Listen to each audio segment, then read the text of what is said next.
All right. Hello, hello. My name is Rachel or Rainier. I'm in the midst of a name change, so we'll figure it out as we go along. If you're listening to this, you might be curious about suicidality, suicidal ideations. Maybe you have them yourself. Maybe you know someone with them. Maybe you're not familiar with it at all. So, what we're here to do is kind of break things down. Some of the topics that we'll be hitting are warning signs, things not to say, things to say, learning about crisis-oriented response and how to move away from that, general ways of how to help, and a lot of resources. So I'll probably be sharing a lot of those verbally. I might share my screen so you can kind of see what some of these resources look like. But the approach today is very anti-carceral, moving away from institutionalization towards community efforts, focusing on um, marginalized folks and intersectionalities, and how many people that end up in the hospitalization system are from a lot of these communities. So we're just going to break it down, and hopefully this is of use or gives you places to move forward from, to think about things in a different way. Some of the information that I'm sharing today is even newer to me. So this is my way to kind of share it, integrate it, and hopefully spread the word on different options and doing things a little bit differently than we may have been taught to in the past. All right. So when we look at things like warning signs for somebody perhaps considering suicide or even just living with these thoughts, there's there's quite a number, and some of them are pretty upfront, and some of them are things that we probably hear people say every day. Um, so a lot of it has to do with mood, behavior, and listening to the content of what someone is saying. Um, So I'll go ahead and share my screen so we can have a look-see at these things together. All right. So with some of these experiences, we have feeling like a burden. If somebody feels like they're always bothering, bugging someone, taking up too much space, not good enough, less than, you can hear a lot of that talk. Essentially, what I call that is making oneself small. A lot of mood shifts, going from very, very happy to very upset to angry to isolated. Um, Self-harm behaviors, which many times can be parasuicidal. Essentially, they look suicidal, but many times people that self-harm do not have an interest in suicide or have fleeting thoughts. So again, we don't want to read into any one of these. Risk-taking, this can be a part of somebody's experience with PTSD or other mental health conditions. So risk-taking can occur for a variety of different reasons, but some risk-taking situations are, driving erratically, driving while under the influence, um, doing things outside of the norm. Like if this is somebody who doesn't have, sexual relationships with people they don't know very well, and suddenly they're driving across the country, they're spending all their money, they're, getting scammed, things like that. Substances. So if somebody's using substances a little more than average, a negative view of self, which kind of goes along with burdensome. If somebody's constantly ribbing at themselves, whether it's joking or not. Now, we don't want to take away people's autonomy and tell them, oh, you shouldn't say that, or, oh, but, remind them of their goodness. But it's okay. So people do have self-deprecating humor sometimes.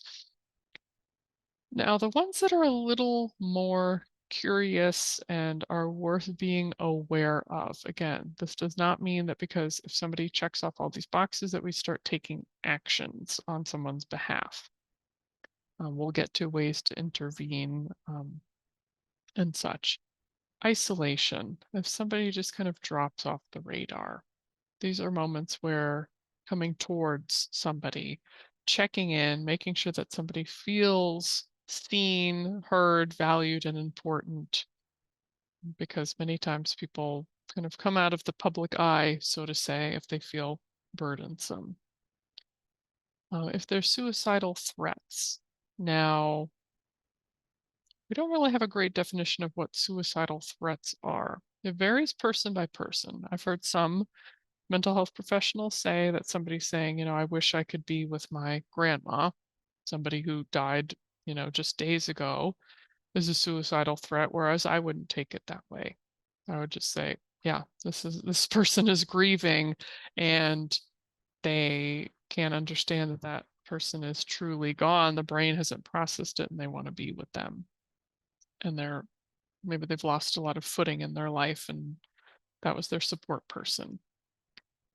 Now, more direct suicidal threats are obviously, I'm going to kill myself. I'm going to do this. This is happening. Here's when it's happening and when.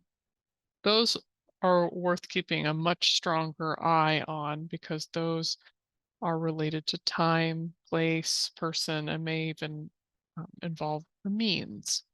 So possessing lethal means, there are plenty of people. Most people have household toxins, I guess we'll say, cleaning supplies. A lot of people have kitchen knives. A lot of people have, um, you know, things that they display, katanas, other sorts of knives and weapons. A lot of people have medication. Now, if somebody's hoarding medication or if somebody is having a gun that they got that they didn't do any, training or certification for, that gets a little more concerning.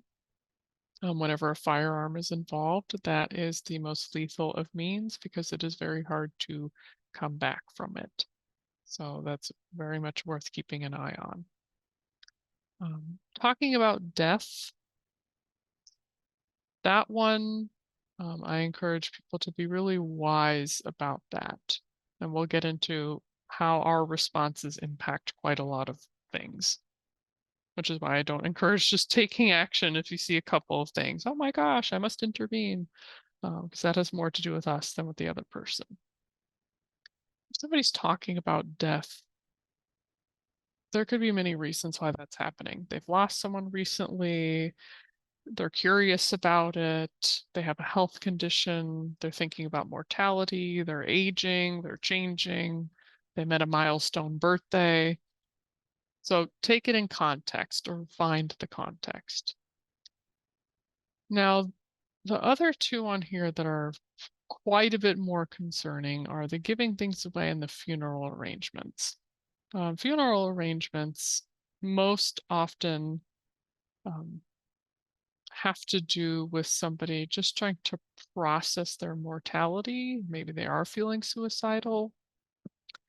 And the natural thought of who would show up, which can sometimes connect with the burdensome feelings. Oh, nobody. We're just trying to imagine something that we won't get to experience. We're not going to experience our own funeral or memorial services unless there's a spiritual aspect. But as a living, active human on the earth, we won't get to experience that. Giving things away is classically known as a warning sign because that's more associated with the folks that have come to peace about a decision that maybe they are going to end their lives and they are ready. It's almost this, I've heard from people that it's this feeling of calm and just walking through the steps. And this is one of the steps is as I'm ready to leave the earth, I give you, what I had left of me. So those are some of the warning signs. They're just things to be aware of, but to not take some big action on. Now, what not to say. Let's get those out of the way before we get into the nuances of how we can actually communicate back to somebody. I know how you feel. If you just saw my face, that's fine. I understand that whoever is saying that is likely trying to communicate sympathy or understanding. However, everyone's situation is different. Now, if you said something like, in my own way, in my own life, I felt similar. I know I'm not you, but I'm glad you shared this with me. That's a bit of a different experience. Get over it. I feel like I probably didn't even need to mention that one. I think we can see that that's pretty ham-handed. Suicidality is not really something someone just gets over. There's a lot of nuance we'll get into on what suicidality is all about. Be grateful. Blank happened. This person just got injured. This person is dying. This happened. What about the person, in another country? We saw on warning signs burdensome.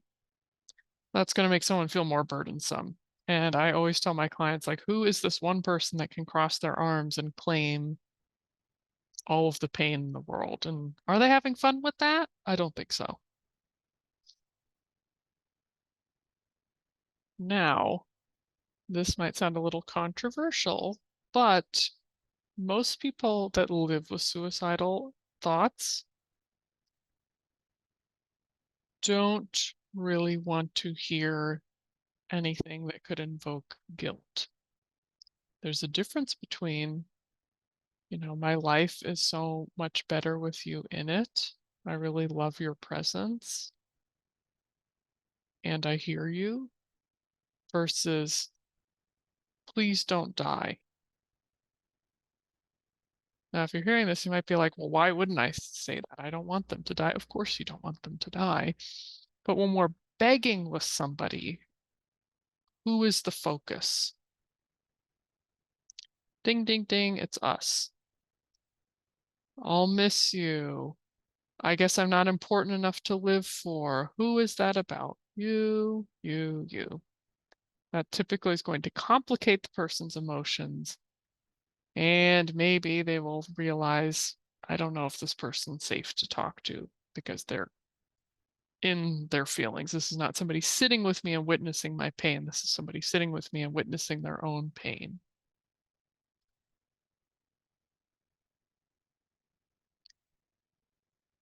So do not take steps. Say, I'm going to call the police, or I think I need to get you hospitalized. Again, we are making decisions for someone. If I could give you nothing else from this, ask questions. If somebody just makes a statement, I just want to be dead. I want to be with my dad in heaven. I deserve to die. I'm tired of life. I'm just going to kill myself. Please ask questions. If you just say, oh my God, whoa, that's a really big thing to say. I think you need help, and you're on the phone. Again, who was that about? You. That wasn't about them. That wasn't, whoa, I've never heard you talk like this before. Do you want to talk about it? Yes. Yeah, what's going on? Have you felt like this a long time? What do you need? Is there anything I can do to help you? And it's okay if you don't know.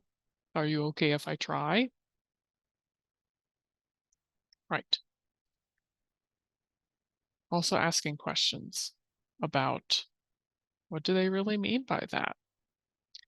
Now, it's important that we realize that many times people that live with suicidal thoughts do want to die in the moment, and that's okay. Trying to say, oh, but you don't really mean that and you don't actually want to die. Like you're just overwhelmed, right?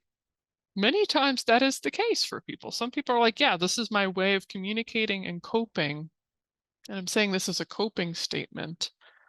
And it's because of XYZ issue that I'm overwhelmed. But there are people that in that moment, they truly feel like dying. And that is acceptable. It feels weird to be like, well, why would I accept that? I'm not saying that you accept it and say, okay, and proceed, but it's not a crisis. This is something that we need to unlearn in society, is that suicidality, the mere presence of somebody living with suicidal thoughts, making them in passing, does not mean that a crisis is happening. If you walked alongside them every day and were plugged into their brain, you would probably hear a lot of the thoughts that one of which would just happen to be verbalized to you. Are they running around like they're in a crisis? Probably not, because they're used to it. Now, it's shocking to us when we're like, oh, I'm just hearing this now. What I'm getting to is that we, as in the listener, tend to create and take on the crisis. I don't want to witness you feeling this way. I don't know what to do. I don't know what to say. I feel trapped in my inability to help you. I'm scared. I'm worried. I'm triggered. That's okay for the listener to have those feelings. But when it turns into, I'm going to bypass your rights and autonomy to take action on your behalf instead of asking how I can help you, looking for community support, finding other options, safety planning with you in a really thorough, decent way, that's the problem. Now, I supervise a lot of folks for licensure to become, licensed mental health counselors, and I will always tell them, do not let your fear be the one that institutionalizes somebody. Because if you're sitting there, because it even happens to professionals, I've watched so many people end up getting the cops called on them because the therapist couldn't hold their ground. I get it, I empathize with that fear, but we must put in the work. Somebody just says, you know what, I just want to die. Do you mean that? I guess so. We really need to get you some help. What do I do? What do I do? Jumps on the phone. I need to take a step away. I need to ask my supervisor. No, ask. What happened? What is your experience with these thoughts? How do you feel about having these thoughts? Is it pretty normal for you? Do these bug you? Have you ever talked about these thoughts before? What does society say to you about these thoughts? What do you feel like you might need right now to get through this? Do you feel safe? How can we create safety? I could go on and on and on and on, but it's going to take me a very long way to get to the point of even considering picking up that phone, unless it's to call a support person with their consent. So, what can we actually say? There's no magic statement. First, something we say is not just going to, oh, I feel great. I don't want to die anymore. But anything that communicates, I am a safe person to share this with, and I'm not going to demonize you, ostracize you, other you, or incarcerate you for these feelings, is the right thing. I'm here. I love you. How can I help? You're such a valuable person. I'm with you right now. Anything I can do? Wanna watch or read something with me? Do you need extra support? Is there anyone I can call? Do you want to come over? We could keep going. Really, anything that focuses on you, person that I'm witnessing. How can I help? If all of those just fly past you, how can I help? Sometimes you'll get a, I don't know. Okay, I'm here. Is that okay that I'm here? Yeah, and you're just there.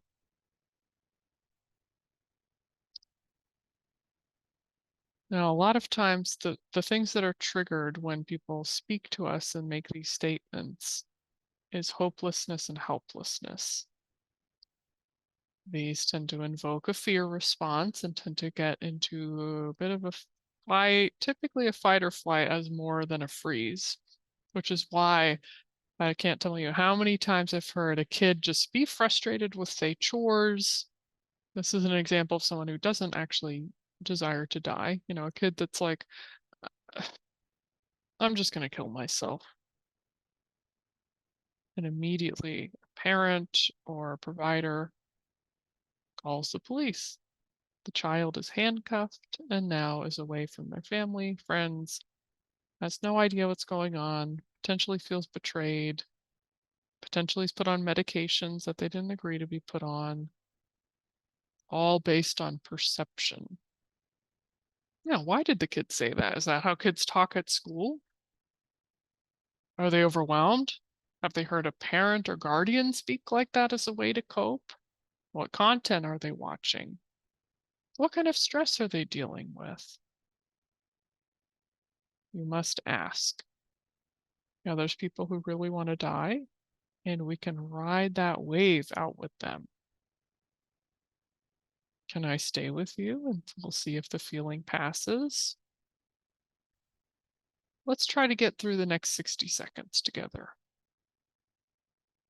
Okay, you did another 60. Do you want to try another 60 seconds? Or maybe we can bump it up to 5 minutes. Letting things pass. And knowing that with many people with suicidality, all they want is to be understood and not have somebody jump into action that is, you know, the savior type of action. What they're looking for more is, can I tell you about the depth of these things and not have you run away?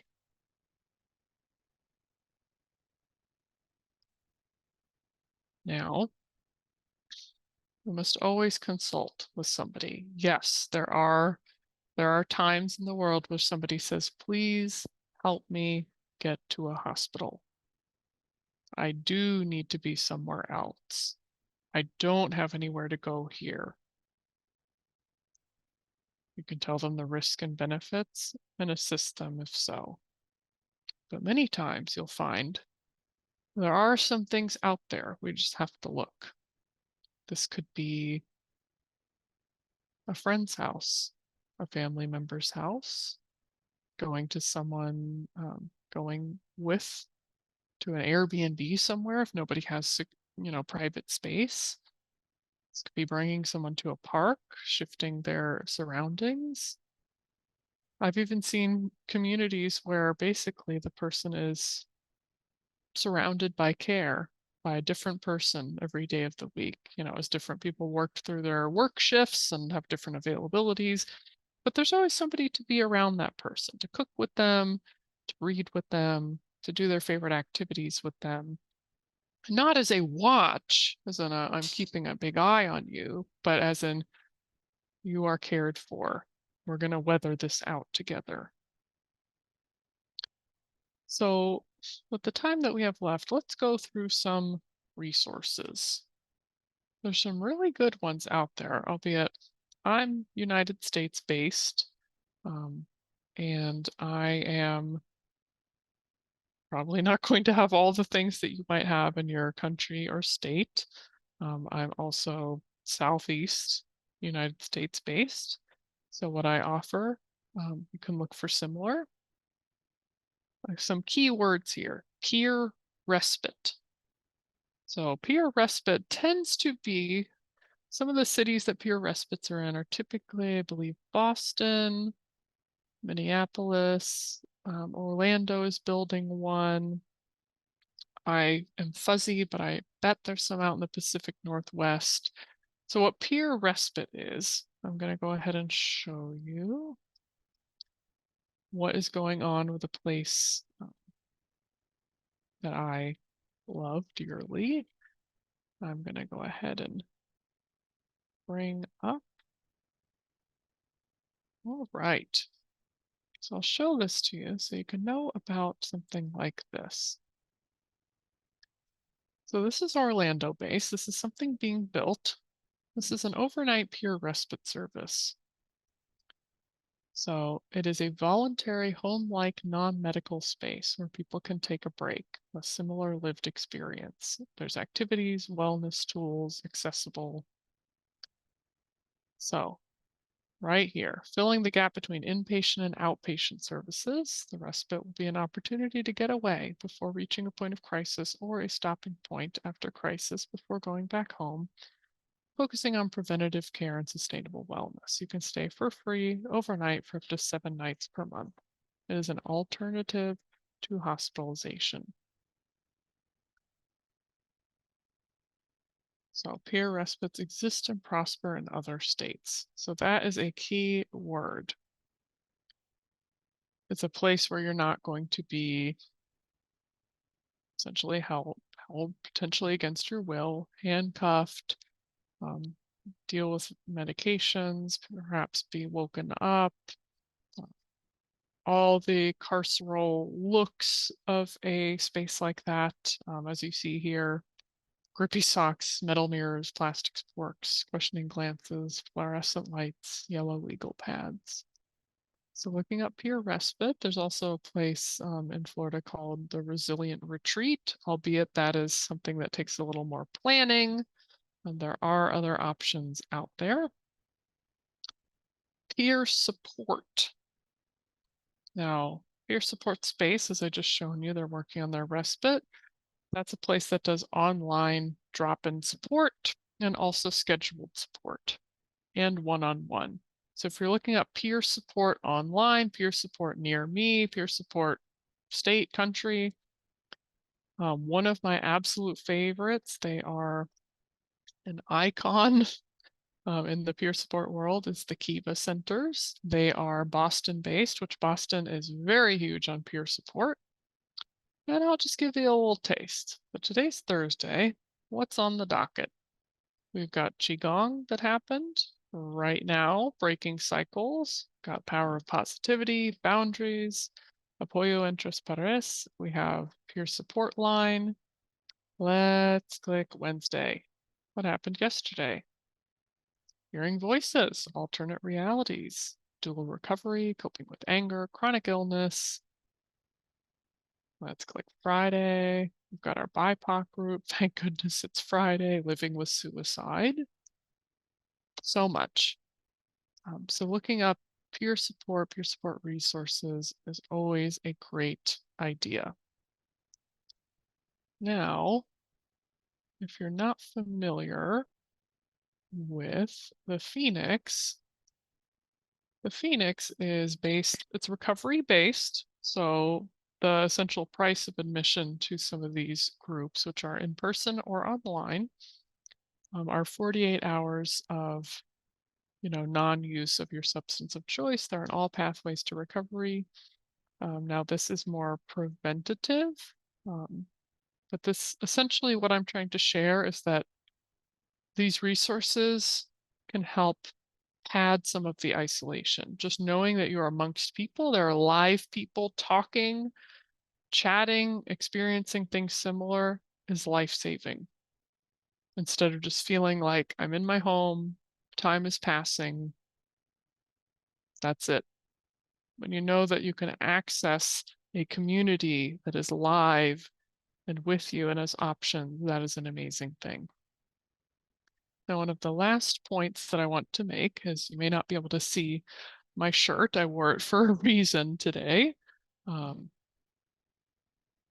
This is saying suicide is a housing issue, economic issue, food desert issue, education issue, and healthcare issue. Now, I've learned a lot of this from amazing people, mostly on Instagram. If you look up the Deathsong dot doula, that is somebody I've learned a whole lot from. And that's why you see the word death song in the title of this webinar, is that they came up with that as a alternative word to suicidality to show essentially the beauty behind suicidal people, that we are singing a death song, and that doesn't mean that we are dying, ready to die. It is a human experience that has become really fractured, misunderstood, and crisis oriented. So I mentioned some of the comments on my shirt. Although there are plenty of people that deal with suicidality from depression, mental health concerns, that may have a different experience. Many times, some of the suicidal comments and statements that people make are simply because they are worried that they will not be able to live because of monetary needs, lack of food, lack of housing, lack of care, lack of support. And many times, if you listen beyond what someone is saying, going back to that specific concept of folks that are dealing with suicidality, and it's more from an overwhelm, which people can have both and multiple experiences. That's what I'm often hearing, is that I'd rather be dead than try to exist in this world where I can't get ahead. I only get these tiny, tiny pockets of joy, paycheck to paycheck. I don't know what's next. Life keeps coming at me and it seems more negative than positive. And I know that what I'm saying has a lot more behind it that has to do with policies and practices of different places across the world. But what I'm trying to communicate here is let's think about these things differently. Let's do better. Let's do better by our suicidal folks or our people that have brief moments of suicidality. Let's draw upon our resources and let's take care of our people. If you look up the Suicide Hotline Transparency Project, that will help you know who could or may call law enforcement on you and who will not, who is or is not a mandated reporter, who will mention. It's good to know this because many times the folks trained for suicide hotlines are not trained as well as perhaps they could be and tend to go intervention first. So please feel free to look that up. Again, any questions, let me know. Other than that, please take care of yourselves and I'll see you next time.